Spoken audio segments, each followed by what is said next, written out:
Let's start there with no context whatsoever.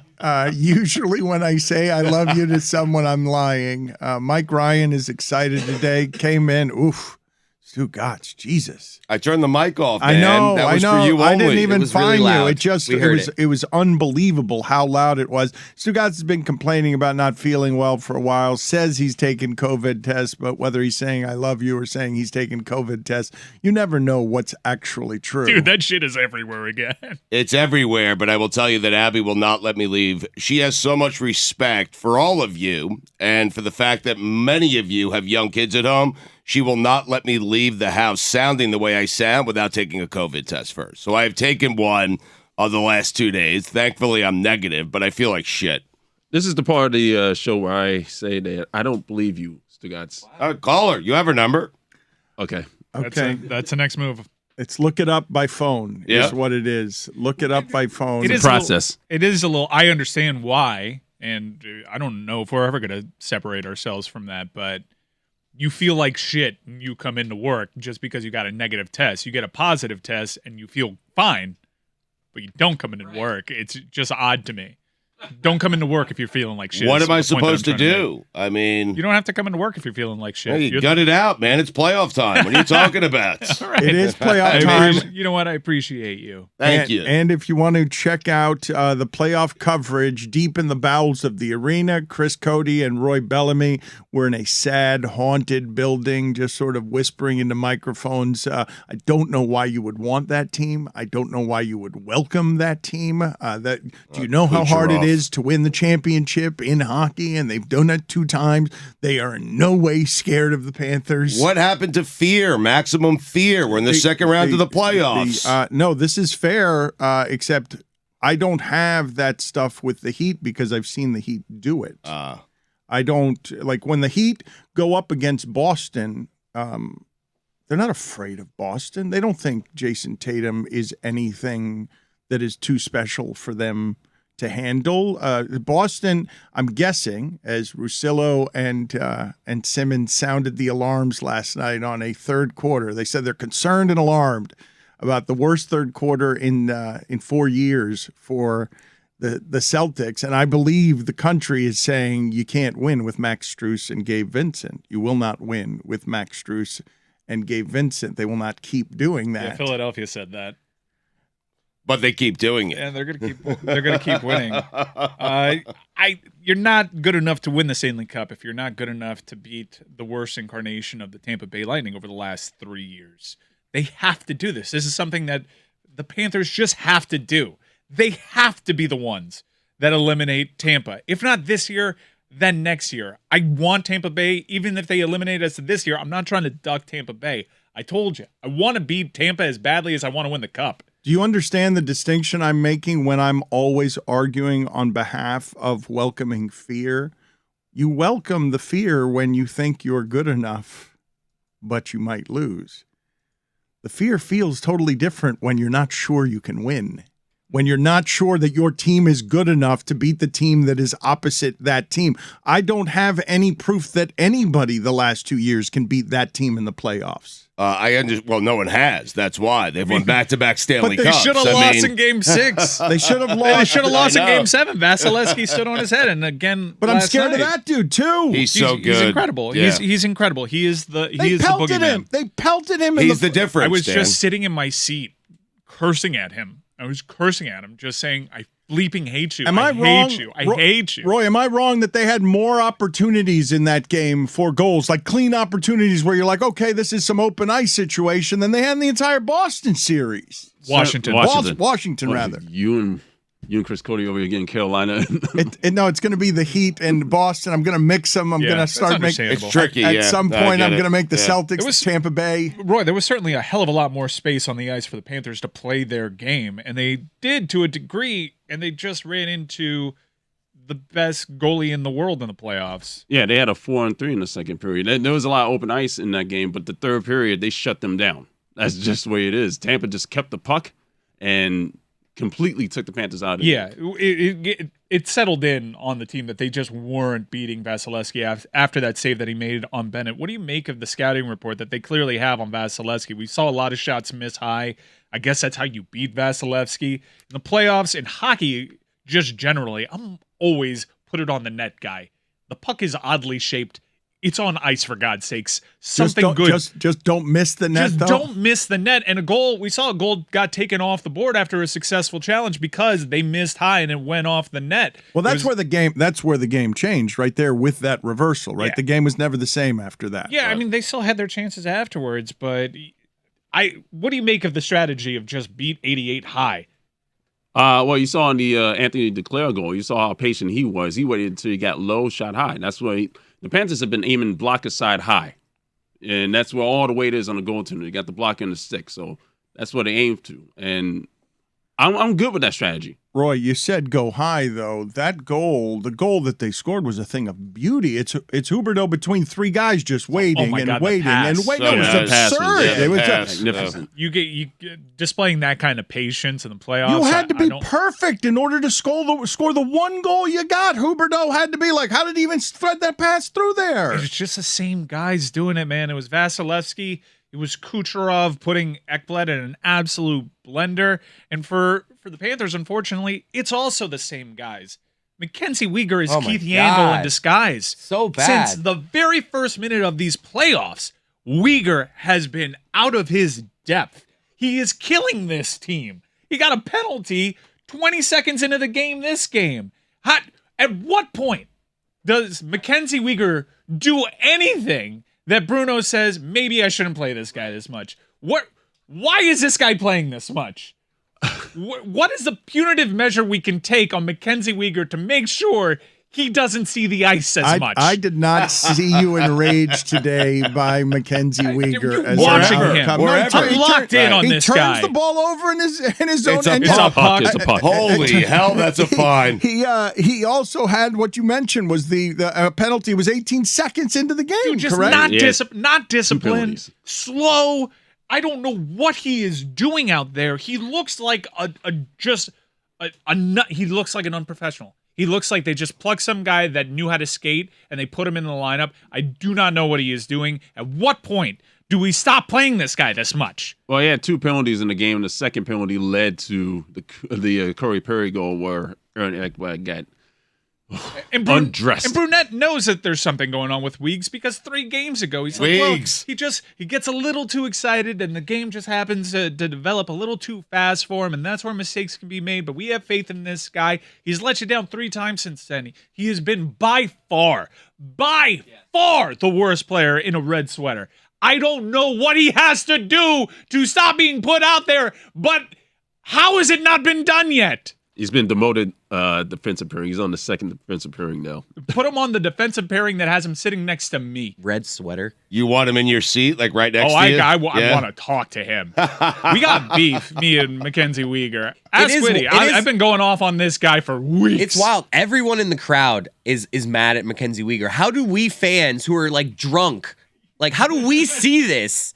And yet he's still playing in crucial moments every game. Can we calm down? Than I am. Now, Mike, can we calm down? Seriously, I know you're mad at Weegar. I understand it. Okay, Mackenzie needs to play better. They've been the best team in hockey the entire season. They were down 1-0 to the Capitals. So they're down 1-0 to the Lightning, okay? Can we calm down and just see how the series plays out? The series ended last night. Here's why. Stop it. No, the series ended last night. Mike, come on. Tell me all the times Vasilevsky's lost back-to-back games of the playoffs. I'll wait.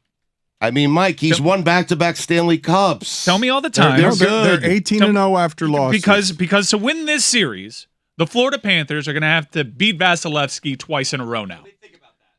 So now, get back to me on the times that you've seen 88 lose back-to-back games in the playoffs. You done thinking? Because it's never. He never loses back-to-back games in the playoffs. You're calling the series a rat right now? Historically, Mike, you have a goalie that never loses after he loses one game. He never loses back-to-back. You are now in a situation in which you have to win back-to-back to win this series. How are you going to do it? By staying out of the penalty box. 3 power play goals last night. And that's by how. scoring from a penalty scoring for the love on of the God. power play. Like, what the hell? They're the best Finally offense in the and sport. they took it away. We do have back-to-back games, so maybe he won't play a game. There's No no chance. there's no No chance. chance. That So guy don't is going take to that be. guy Maybe out, he'll right. get hurt. The lament of the loser. Well, no, I'm saying back-to-back games. Goalies, I mean, maybe in the playoffs they will. They rarely play back-to-backs. And I'm not going at Bob. Bob's had a good postseason, but this was always our worry entering this series with the Tampa Bay Lightning. You knew you had to face 88, and you needed a goalie to be special at times. Now, Bob has been special, especially in the last series. I'm not going at Bob, but you see the gulf. And Bob last night was not on Bob, but you see the gulf. No, you but see you see what the gulf one because you There see were the some gulf soft between ones. There were him some soft and ones. everyone, though. You see the gulf between him and everyone. Let's talk for a second, Mike, because you're hurt today, and I'm surprised you're reacting emotionally. One game does not show any perspective, but that is the disaster game start where you're like, oh no. Now, it did start that way against Washington, too, where you're like, here come the playoffs. This is what happens in the playoffs. The game changes in the playoffs, and that team is the best. In 2 years, that weird sport where it's always one goal overtime, that team always wins. For 2 years. Yep. It's just, it's unfathomable to think how it is that in that sport, which is so random during the postseason, how much better you have to be than everybody to not succumb to one of these flukes or one of these close games. They're just exceptional, and it cannot be argued that the Panthers have played or will play another team of this kind of merit that they have to knock out a two-time champion in this ridiculous sport. Well, and the amazing thing is that the year before they won back-to-back titles, they had the best regular season record. They won the President's Trophy, not the President's Cup. Didn't the they set a President's record Trophy. for points? They might have. And 2 then years ago. And then they got hammered by Columbus. They got swept in 4 games. By Bob. Everyone thought they should fire the coach, and it was Sergei Bobrovsky who led the Columbus team that beat them. But this is a completely different proposition now. They've completely exercised those demons. Wait back. If I tell you simply just flip the goalies, Bob on the Lightning. Oh, my God. Yeah, we win. Oh, my Right, God. yes. Running away. We set a record for points in NHL history. Our show is now guilty of not giving the Miami Heat enough respect. Wait, we will give respect Hockey town, though, man. where it is due because It's such a fan thing that we're doing, Dan, because last night, especially that third quarter, that was a great feeling. And it took a lot of the pain away from that Panther game. But what do we do the very next morning? Our bitter asses are here talking about the loss. Negativity. Well, this happened, though, because the reason that this happened is because Roy, you will hear from Roy and Chris in the post-game show. They just sound different than Whittingham and Jeremy. It's because we were told we were moved. That's another thing. Well, that happened. but also you we just remember when Tim Reynolds got mad at us? This time they were like, "Can you guys go in this Really? room to record?" Yeah. Oh, Jesus. Yeah, Tim likes to do that. Yeah, I've heard a lot about Tim Reynolds in the Can we wake of. stop I don't this? know. I've also heard from people that I truly respect stop talking about Tim Reynolds. So this is me not talking about Tim Reynolds. But I don't know it was in because the of wake him. of, and I'm not going to do another takeout of Tim Reynolds. But I've heard from so many people after I talked about Tim Reynolds thanking me about talking about Tim Reynolds that I have heard monstrous stories about this guy. And if I'm happy about I anything, thought you weren't going to No, do I'm not going to this. talk about Tim Reynolds. We're here. I said But I am happy that there was a public reckoning for Tim Reynolds. Okay. Because, dude, you need to stop doing whatever it is you've been doing for the last 20 But years. this is what I need A lot to of do people to got you, problems. Mike. This is what I need to do to you Mike's because right. again, now he's unhinged. But he's back again, at it. and he's emotional. Wait, back at first it. of all, I don't Gallus know. doesn't No, know. no. He Trust wasn't me. even there last night. He's back at it. He ordered the He's code back. red. Listen, I am telling you Mike, right now. Mike, Okay? you said you weren't going to Might do it this. just I didn't. it could have just been Panthers people trying to avoid No. confrontation. No, Reynolds. It was Tim. Mike, you after game 1 of the Atlanta hockey series. This is what I'm going to say to you. Atlanta does not have a Atlanta- hockey team. No, Yeah, I'm Atlanta moved sorry. to Winnipeg. Forgive me. Jeez. The Atlanta What is going on basketball today? series. You No, have $72. I'm going to keep doing this. I think it's a good running joke to just confuse all the teams and the sports and the balls. Hartford because everyone is because we're crazed. So Chris and Roy are at the Panthers arena and they're sad. And it's just a disaster to lose to that team that way at home to start that series. And it looked like the Celtics and the Heat, it looked like the Heat were going to start that way. In the first half, Stephen A. Smith was on at halftime saying the Heat's in trouble. Yeah. The Heat's in trouble because they had more paint points, the Celtics did, than any team in a postseason like in 25 years, according to Kirk Goldsberry. I wasn't watching the ESPN broadcast. I was listening on the radio. But kudos to Jax. He's really improved over the course of the season. Painting a picture. But Radio's hard. Yeah, but I was listening to Boston local sports radio per my annual tradition of whenever we beat the Celtics, I run to that. And they were telling me that the ESPN broadcast was crowning Jason Tatum at halftime.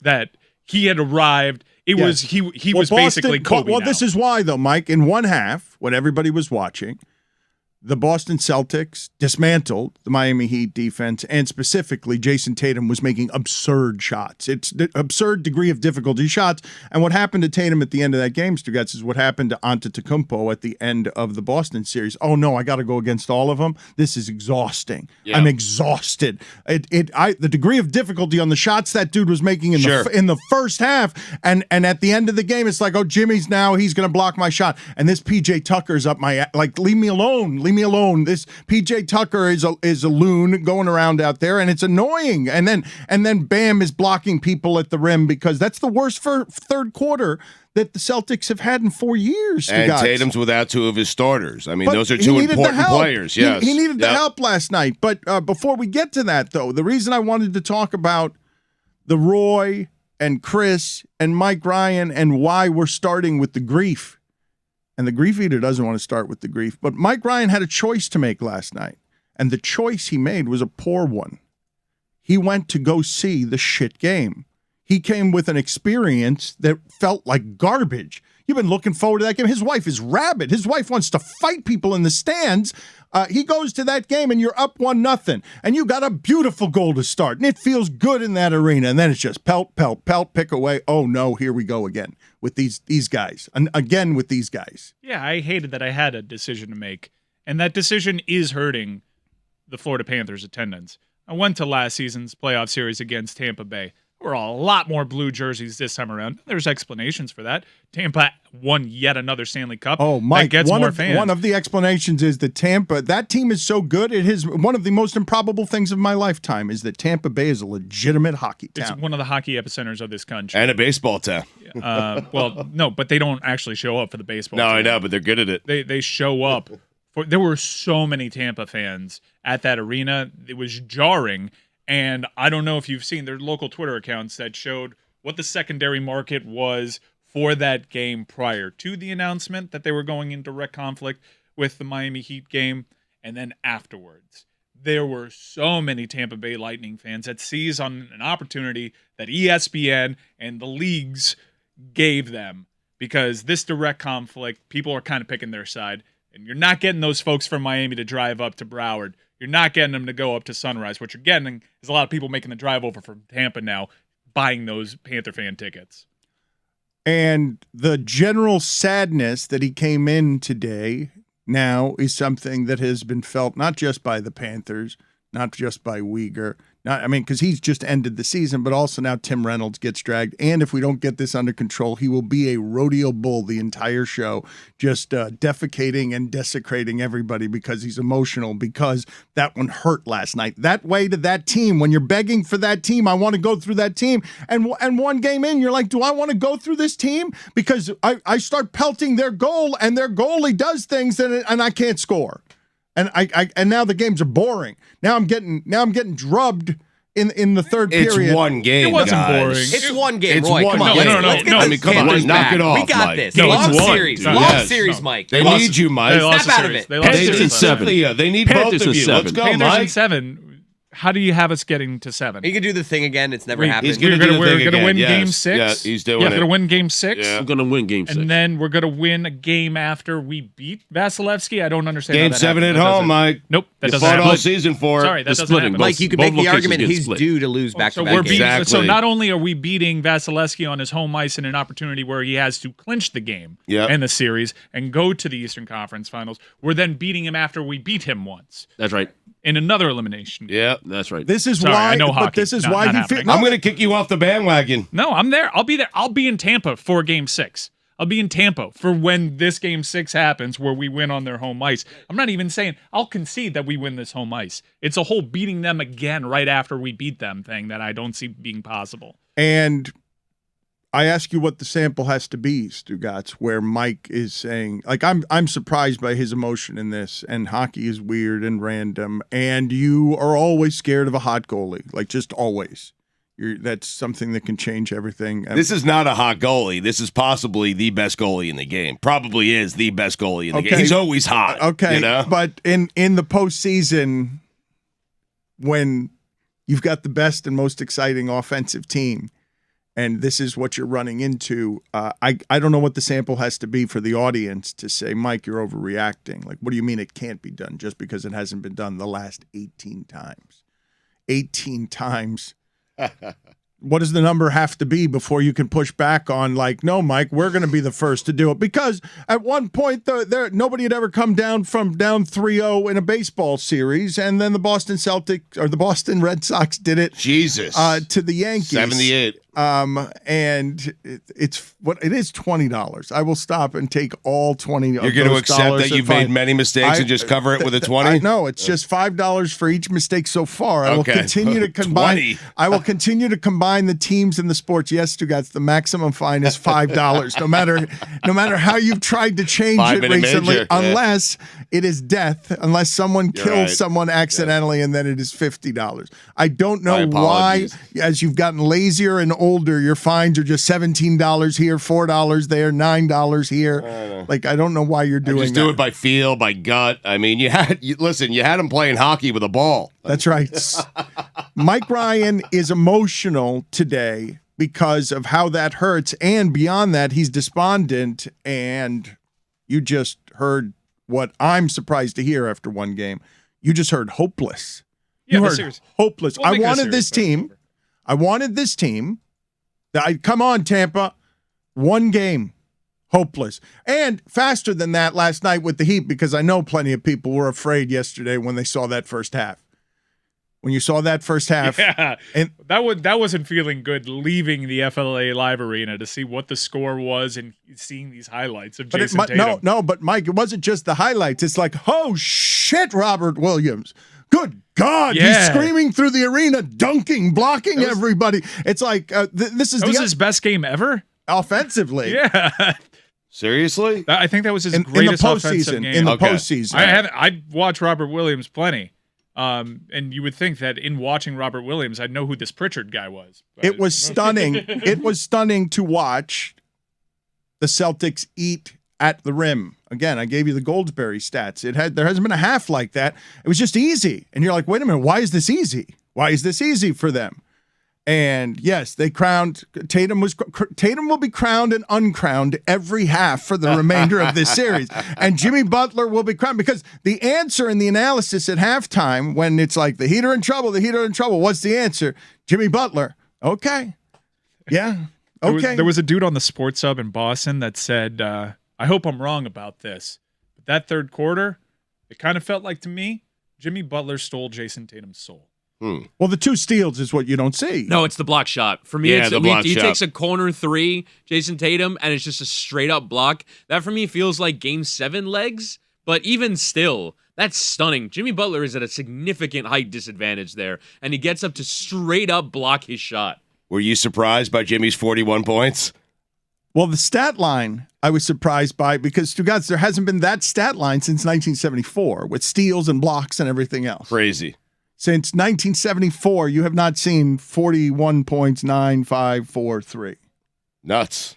In franchise history, I think Dwayne Wade has 7 40-point games. He's a leader. Jimmy has 5. Jimmy hasn't been here long. All 5 are in the postseason for Jimmy. One of the most confusing basketball players.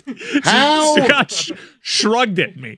Stugotz just touched his computer as if it was radioactive.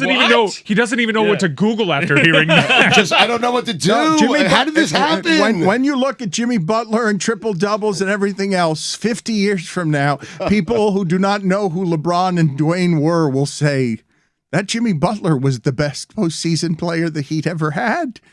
Because he's averaging whatever it is, 28 points per game in the postseason. But I want to ask you guys, because when the third quarter torrent started, and you have these battles where the stories meet, at midcourt. The stories, the Brahma Bulls of stories and legacy, and Jason Tatum, like he was already getting a little soft. I heard the commentary, Stugotz, got to be more aggressive, and you want to say to the commentary, hey, it's a little difficult to be aggressive against this defense. For those in the listening audience, Dan's about to be a writer.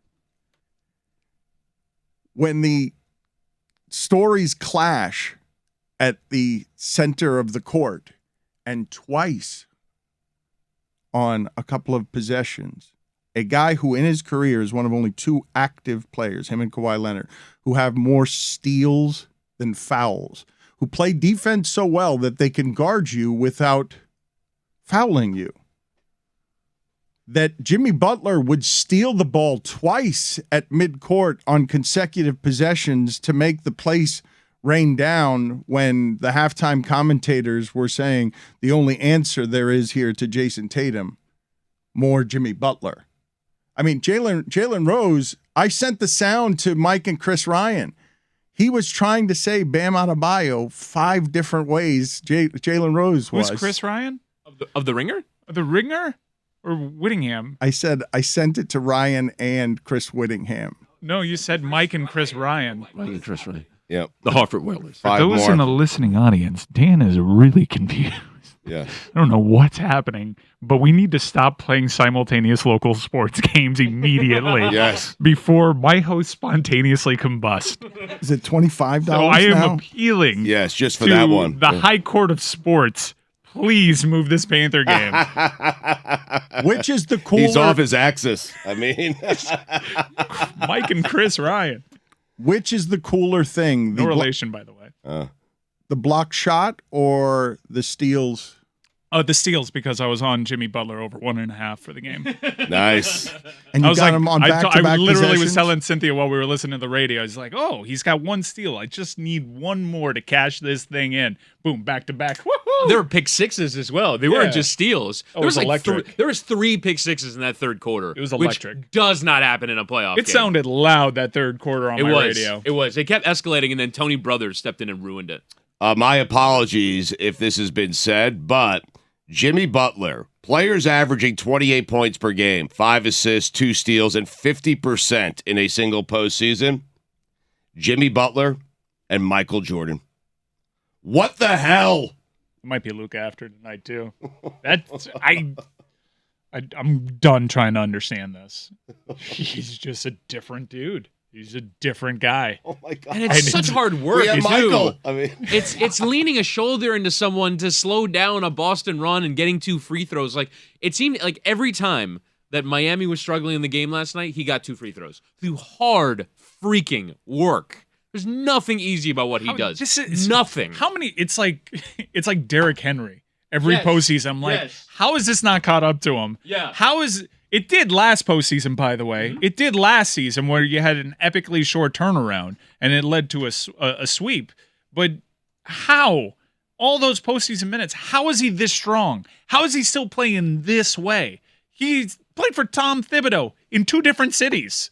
And when they tell the stories of Jimmy Butler and made of barbed wire, and he's got more dog in him than anybody out there, and he emasculates Karl Anthony Towns and Andrew Wiggins because they're young guys, and like, why does it have to be like this?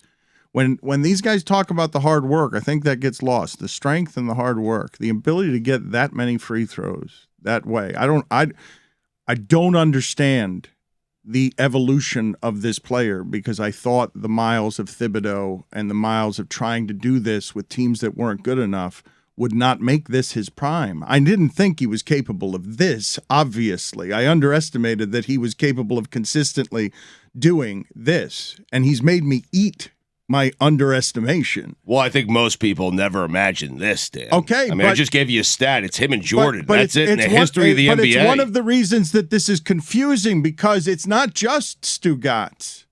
When you say Jimmy Butler does it the hard way, it's not just that he's putting up these numbers and you're like, how is this possible? I did not think that Jimmy Butler was this. he is doing it in the hardest way imaginable, which is I'm not going to do this getting hot from 3. I'm not going to do this the way that Steph and some of these other people are going to do it. I'm going to 2 you to death. I'm coming in with my shoulder, and I'm going to get 18 free throws. And what are you going to do about it? You're just going to keep fouling me. And you're within 9, and what's going to happen? You're going to foul me. You're going to foul me. And it's just a really rugged way to play basketball. Did you see that one sequence? I think it was early in the game. Yeah. I happened to watch this at the Panther game. It was when the Celtics were on a big-time run, and they went to Jimmy to, like, hey, stop the bleeding. Jimmy isolated one-on-one against Time Lord, who we would argue was a defensive player of the year, and he just puts a shoulder in him. And Williams goes flying, and he gets right to the cup, easy two-hand stuff, and you kind of take it for granted that what he did, there aren't many people in this league that can do that nowadays. It's like LeBron. That was a LeBron move. This is a defense that just got done with Giannis. Right. And taking that punishment for 7 games. Missing 2 and players, Jimmy Butler though. was still... Right, no, you're right. This is absolutely worth and noting. Williams was gassed. Like, Williams, this is how you can't drop in the... You can't drop in the sky like Ben Simmons. He was great. Well, you can't say that. In the first half, he was great. That's fair. He was. He had his best offensive game. He was just exhausted. Speaking of the first half, they needed a jolt because the focus is on Jimmy, and it should be on Jimmy. He was great. But Tyler Hero in that first half kept him in the game. Like, came off the bench, gave him a spark, kept him in the game, got the crowd going, got the energy going. He kept them in the game. And you could see where Boston fans would point to, saying, see, there's where we miss Marcus Smart and just having another big body like Al Horford, who's a good defender, to be in that paint and meet Jimmy Butler. The drop-off there. to Tice is massive. The drop-off. Like, Bam being able to help off of Tice is so important for that. But they got contributions from Pritchard that would kind of offset, certainly offensively, what Marcus Smart would be, I think, by a great deal. That wasn't about those guys missing. It's awfully convenient for me to say, but I would really I'm curious to know what this team would look like in the postseason with Kyle Lowry. I'm genuinely, do you even play this guy at this point? Because Miami seems to have been cooking. What happened in Philadelphia was you saw the difference between 80% of Kyle Lowry or 75% of Kyle Lowry is not as good as what you'd get from Strus and Vincent. It's amazing. I mean, they're making a postseason run with Max Strus and Gabe Vincent. Undrafted player, and P.J. Tucker, who's a second-round pick. Like, I know he's not their second-round pick, but it's just sort of, it's a weird team, and no one is going to believe in it, and no one is going to trust it, Stugotz, because it's just weird. I do think the Miami Heat nationally would be the biggest surprise winner for the nation of the title this year. I believe if the more Heat, so than Dallas, if the Heat are holding up the trophy, I think. I mean, Luka, I think Dallas probably first, then the Heat. Okay, but I think there's going to be a feeling like this team and Jimmy Butler cannot do it until he has proven that he can do it. But his quote after the game yesterday is not just "I like physicality." He says, like, I want to run into people and see who falls down first. Who's going to quit first? Oh, goosebumps. He's a menace. He is. Yeah. He is a badass. I'm a little scared while you read that. And this is finally a team that channels that. I think every other team has, like, his teammates have not been up for that. The organization hasn't been up for that. The coach wants to fight him. The coach wants to fight him. The reporting from Windhorst now is that Eric Spoelstra spent the rest of that game not coaching, just trying to stand on the sidelines and maintain his fury, like to keep it down because Jimmy's crazy. Jimmy's crazy. They're a league best 17-5, I think, since that altercation. And if you can remember, that altercation started a downward spiral. So that's really loaded with like 3 losses right off the bat. They've been really good since they cleaned everything up during the worst stretch of basketball. Well, but you tell me how this stuff works, because we take that now and we say the Sparks and the thrown clipboard were, because their record has been good since then. But I saw 1 minute of the Phoenix Suns dapping up before Game 7. It was a full minute. And then they went out there and played that game. It was JaVale McGee taking fake photographs. It was a minute of dapping. They were dancing. They were so loose. And if they'd won that game, we would say, look how loose they are. They are not scared of anything. But now it's a clown show because they scored 27 points in the first half, and DeAndre Ayton dancing around for a minute dapping is not viewed as, well, they were relaxed and not scared, and therefore they played well. The Miami Heat, we're reinventing that, right? We're saying that there's a cauldron of fury. Galvanize the team. They're all business, man. We needed to spill out onto the court. I can tell you through my own reporting. What was that? It was not good. It was not good. But what was that? But it helped. But that needed to spill out on the court. How do you know? There's still residual effects from that. It's still kind of weird. Mike. How they doing? Mike. Winning. Yeah. It spilled out into the court in a way that state television, Heat TV, did not broadcast. Something so ugly and mean that had in the middle of it. The reporting is now that Spoelstra is looking at Jimmy Butler and saying, "You are crazy. I knew you were crazy." And spent... That was such an underrated part of that. Like, I knew you were crazy. Wait, he said that? Yes, the reporting. Wait, Spo actually said that? The reporting is, okay, that you think I'm making this up. You guys think that I'm making up with writer's flourish. That no, at the center of this cauldron of crazy, at the military compound where the Heat play, the general who has never before thrown a clipboard at somebody spent the fourth quarter furious and fuming, not coaching, just furious because he and Jimmy were coming close to having a fight. And Jimmy, in the middle of it, Spo is saying to him some form of, I'll see what the quote is according to Windhorse. It's either "I knew you were crazy," or "this confirms that you're crazy," or some. Are you bleeping crazy? Like, kind of as a confirmation. That is, according to the investigative reporting of Worldwide Wob.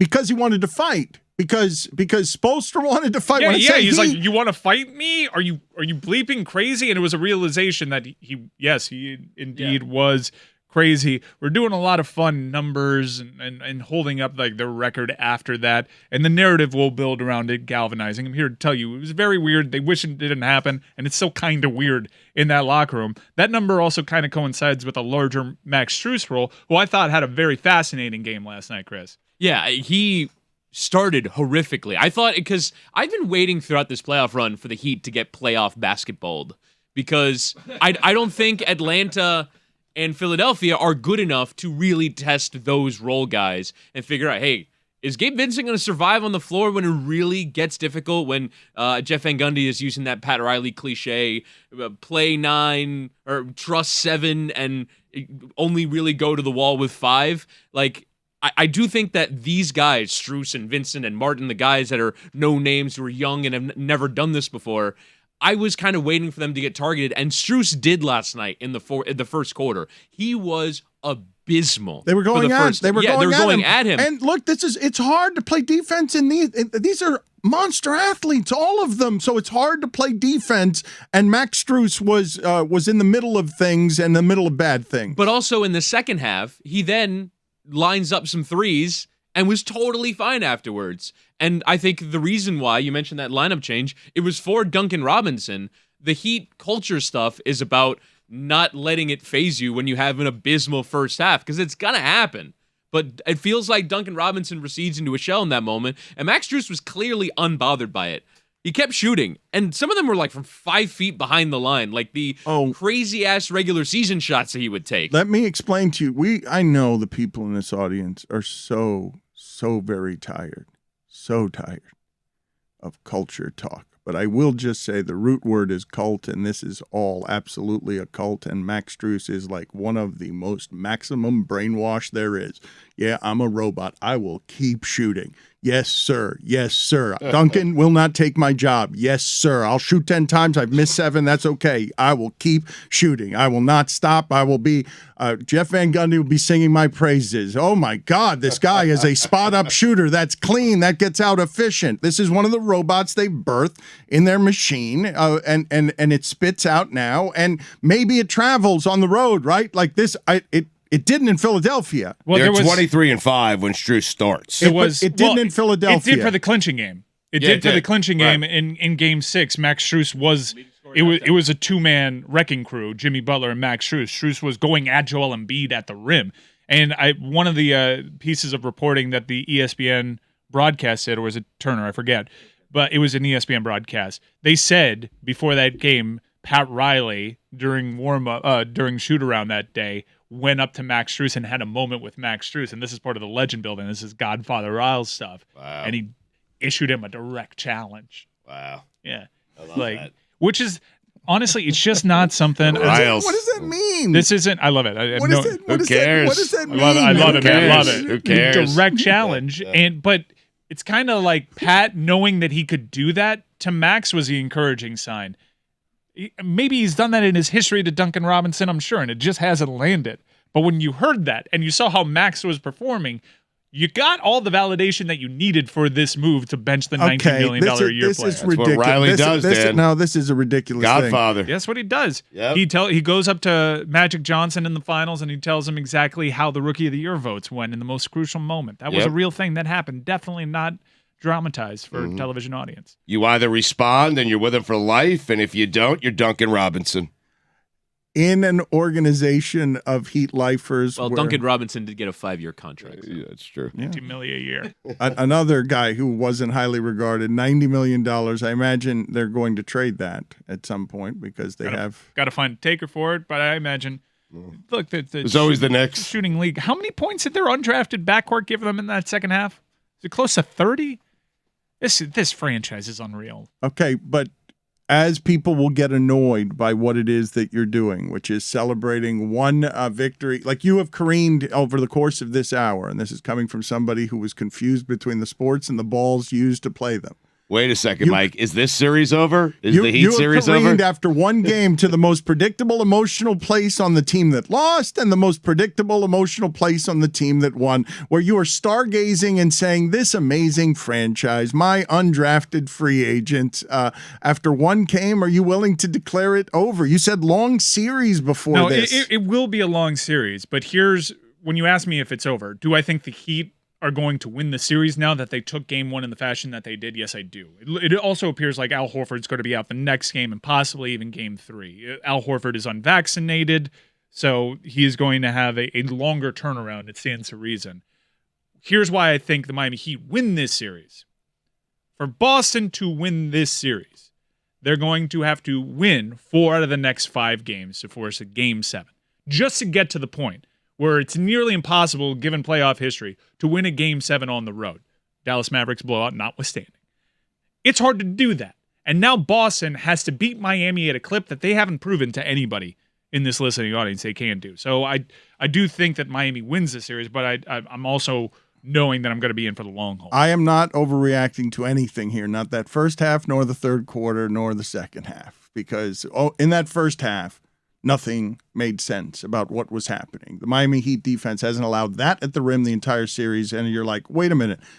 When this team had Robert Williams and was healthy, that Celtics team was dragging everyone in the sport, and it was all of a sudden, it looked like, well, this is the healthiest Robert Williams can possibly look. He's gone from not playing at all in his last Game 7 and hobbling around during that whole series to, he's dominating this game at the paint. He's roaring in the arena in a way several times on blocks and on dunks where you can hear he's the only voice in the place. Can I pose a theory to you guys?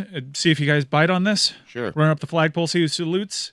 I think the nature in which Al Horford was announced out kind of confused Miami. They were preparing for a certain thing, and Robert Williams hadn't been playing, and we saw Robert Williams eating at the cup in a way that we've never really seen him do so, and I think it had a lot to do with a last-second change to the plan and how they attacked the game, and we saw an adjustment at halftime from Eric Spoelstra. I think that's fair because they knew about Marcus Smart. They knew he was likely not going to play. They did not know about Big Al until a couple hours before That's a the game. depleted Celtics team, and I just ask you when we make these things, Stugotz, about the individual players, as we will, inevitably. These are how these stories clash, right, Stugotz? It's where Isaiah Thomas gets his legend. It's where, Magic Jordan Johnson. climbing over Isaiah to make his. Right. And we've been talking about, and you've been talking about Tatum can be Durant. Tatum can be Durant.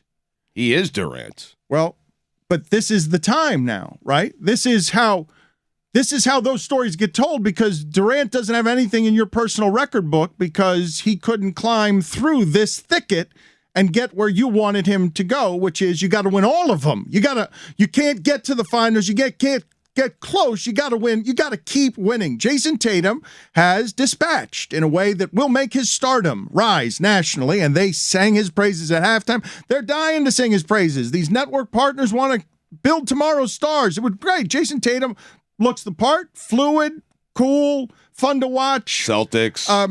We've known him since college. Cool story. We'll sell this. Just be great.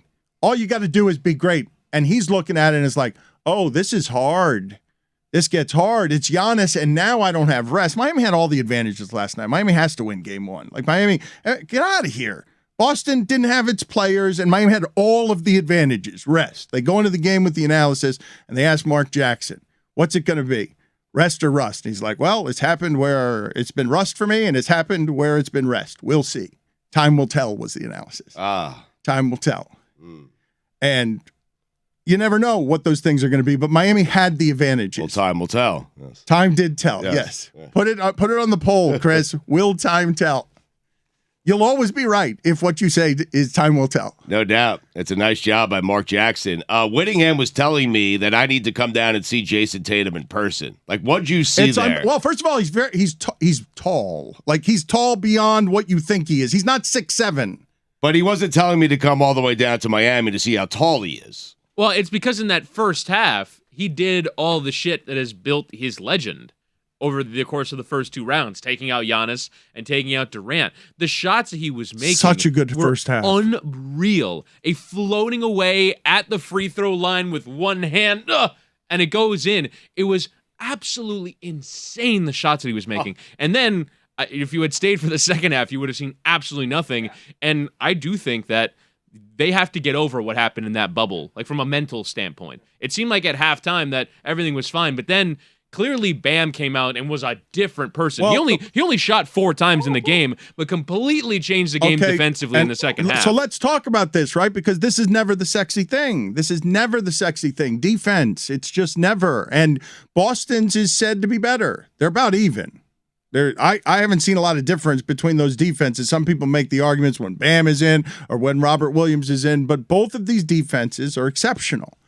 And in the first half yesterday, you guys tell me we got a lot of this, right? And this stuff is hard. Bam, be more aggressive. Be more aggressive. Where's Bam? Where's Bam? First half. And this happens all the time with Heat fans. It swings from playoff series to playoff series, year to year, week to week. Bam, where's the aggressive? And then in the third quarter, it's block shots at the rim. It's crazy. Oh, it's the crazy amoeba defense, right? You guys all love this part, right? When Bam comes out, and no matter whether it's Tatum or Jaylen Brown, no, I'll check you from half court. Let's go. Let's go. Where you want to go? You want to go to the rim? Okay, I'll put your ball right here. Where you remember when I did this to Tatum, right? I'm going to put your ball right here. I'm going to sandwich it in Jaylen. That was so cool. The wedgie. Yeah, there is a mental aspect to this that Dan the writer may love, and it's what the Florida Panthers have to overcome in their battles with the Tampa Bay Lightning. They need to take out this team. Jason Tatum needs to overcome this team. It's going to be great drama. I'm watching the highlights right now of everything that I heard on the radio, and Chris Cote and I locked eyes, and he's like, yeah, picked the wrong game. Yeah, we picked the wrong game.